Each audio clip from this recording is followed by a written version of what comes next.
عورت کے 3 روپ ہیں جو آپ نے سن رکھے. عورت جب دنیا میں آتی ہے تو ایک بیٹی ہوتی ہے. اس کے بعد اس کی زندگی کے اندر ایک مرحلہ اور آتا ہے. جب وہ بڑی ہو جاتی ہے تو کسی کی زوجہ بن جاتی ہے. بیٹی مرتبے میں بلند ہے. بیٹی کی عظمت نبی کا ایک فرمان کافی ہے. فاطمہ ام ابیہا، میری بیٹی میری ماں. فاطمہ اپنے باپ کی ماں. یعنی بیٹی اگر عظمتوں کی بلندیوں پر جائے تو باپ کی ماں بن سکتی ہے. اس کے بعد دوسرا مرحلہ ہے زوجہ ہونے کا. ایک عورت زوجہ بنتی ہے. زوجہ کا مرتبہ یہ ہے کہ اپنے شوہر کے ایمان کو مکمل کر دیتی ہے. یہ عورت کا مرتبہ. بیٹی بھی بامرتبہ اور زوجہ ہونا بھی بامرتبہ. مگر بیٹی ہونے کے بعد پروردگار نے بیٹی کو وہ تحفہ نہیں دیا تو اس نے آخری بچا کے رکھا. زوجہ بنی مرتبے عظمتیں ہیں مگر اللہ نے وہ تحفہ نہیں دیا جو اس نے بچا کے رکھا. آخری تحفہ نہ بیٹی کو دیا نہ زوجہ کو دیا. ایک آخری تحفہ ہے پروردگار نے کب عطا کیا؟ جب وہ ماں بنی. تو ماں بنی تو تحفہ دیا. میں نے کہا پروردگار بیٹی کب عظمت، میں نے کہا زوجہ کب عظمت، میں نے کہا بیٹی کی عظمت کہا اگر اپنے اصل ہدف تک چلی جائے، اصل بلندی تک جائے تو باپ کی ماں بن سکتی ہے. زوجہ شوہر کے ایمان کو مکمل کر سکتی ہے. میں نے کہا تو ماں میں کیا چیز ہے؟ کہ تم نہیں جانتے ہو. ماں کا مرتبہ الگ ہے. میں وہ تحفہ بیٹی کو نہیں دوں گا، میں وہ تحفہ زوجہ کو نہیں دوں گا. وہ تحفہ صرف ماں کو عطا کروں گا. ماں کو تحفہ کیا دیا؟ کائے جنت ہوتا ہے اقدام امہات، جنت ماں کے پیر کے نیچے. میں نے کہا یہ بیٹی کو دے دیتا ہوں؟ کہا نہیں. زوجہ کو دے دیتا؟ کہا نہیں. میں نے کہا ماں کو کیوں دیا؟ تو اب آپ کی سمجھ میں آئے گا. تمنا بیٹی کے اندر بھی ہے، خواہش بیٹی میں بھی پائی جاتی ہے، مگر بیٹی جب بھی خواہش کرتی ہے تو اپنے. زوجہ کے اندر بھی خواہشیں پائی جاتی ہیں مگر زوجہ جب بھی خواہش اور تمنا کرتی ہے تو اپنے بھی. ماں کے اندر بھی خواہشیں ہیں، تمنائیں ہیں، مگر ماں جب تمنا کرتی ہے تو اپنی پسند بھول کر اولاد کی پسند کو پسند کرنے لگتی ہے. تو جو اپنی خواہشوں کو اپنے لیے پورا کرے وہ بیٹی، جو اپنی خواہشیں اپنے لیے پوری کرے وہ زوجہ، جو اولاد کی خواہشوں کو اپنے لیے پسند کرنے لگے وہ ماں. اللہ پروردگار عالم نے چونکہ وہ اپنی پسند کو بھول کر اولاد کی پسند کو پسند کرنے لگتی ہے لہذا نبی نے پڑھ کے جملہ کہا الجنت تحت اقدام امہات. جنت کہاں ہے؟ ماں کے پیر کے نیچے. بس میرے عزیز، لہذا اگر ایک بات تمام ہو گئی، اتنا ضرور سمجھ میں آ گیا کہ جو اپنی خواہشوں کے پیچھے دوڑ رہا ہے اس کے اندر بلندی نہیں پائی جاتی. جو اپنی پسند کو چھوڑ کر اللہ کی اور اہل بیت کی پسند کو پسند بنانے کے لیے آگے بڑھ گیا ہے وہ مرتبہ انسان وہ ہے، وہ ہماری انسان وہ ہے. ورنہ اپنی خواہشوں کے اعتبار سے تو حیوانات بھی جی رہے ہیں، ان کے لیے کوئی قانون نہیں ہے، ان کے لیے کوئی ضابطہ نہیں. ہمیں بھی چاہیے کہ ہم حیوانوں کی طرح نہیں بلکہ انسانوں کی طرح جئیں جن کے لیے ضابطۂ حیات بھی موجود ہے، قانون حیات بھی موجود ہے۔ اور قانون حیات ہمیں اسی بات کی طرف متوجہ کرتا ہے کہ ہم ہر وہ کام انجام نہ دیں جو ہمارا جی چاہ رہا ہے، بلکہ اس کام کی طرف توجہ کریں جو ہماری انسانیت کے اعتبار سے ہمیں بلندی عطا کرے۔ لہٰذا اگر آگے دیکھنا ہے تو آئیے کربلا کے میدان میں۔ اگر ہمارے گھر کے اوپر کوئی مصیبت آ جائے تو ہمارے گھر کی خواتین بے حال ہو جائے، وہ خود کو نہیں سنبھال پاتی، دوسروں کو کیا سنبھال۔ مگر ایک تربیت، یہ بھی ایک ماں کی دی ہوئی تربیت ہے۔ کربلا کے میدان میں سری کی بیٹی سیدہ کی تصویر جناب زینب سلام اللہ علیہ مکمل طریقے سے سیرت جناب سیدہ کو ادا کر رہی ہے جناب زینب سلام اللہ علیہ، بلکہ میں یہ کہہ سکتا ہوں کہ جناب سیدہ سے بھی کچھ آگے بڑھ رہی ہے جناب زینب۔ جناب سیدہ بھی دربار میں گئی تھی، مگر وہ دربار صحابیوں کا تھا۔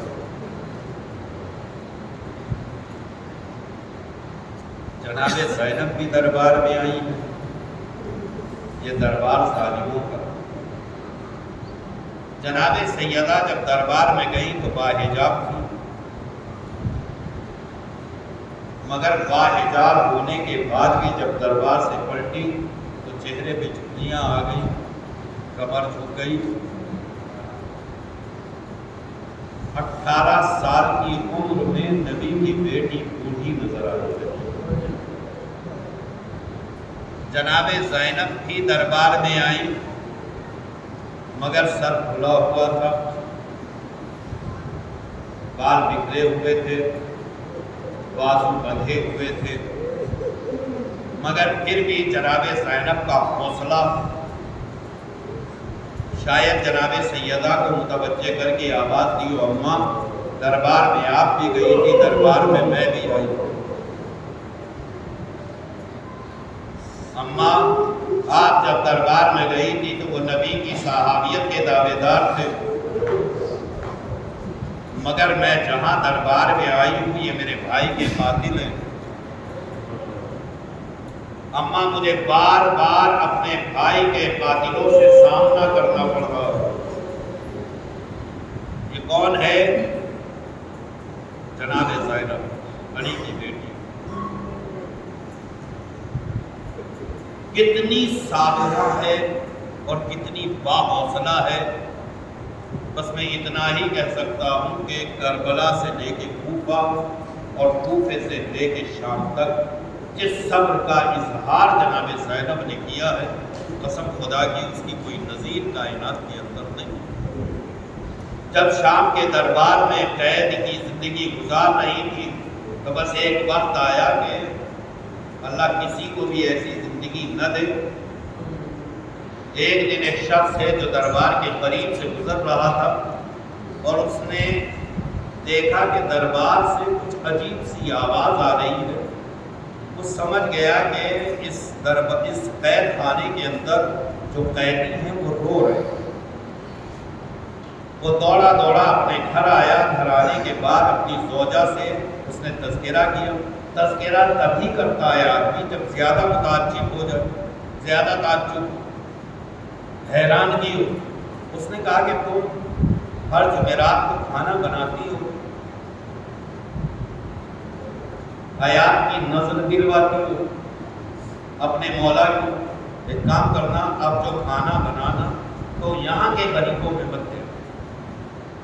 میں آج قید خانے سے گزر رہا تھا، میں نے وہاں سے کچھ اسیروں کی آواز سنی، میں تڑپ گیا ہوں، میرا دل بے چین ہو رہا ہے، کام کرنا وہ کھانا ان اسیروں کو دے دیا۔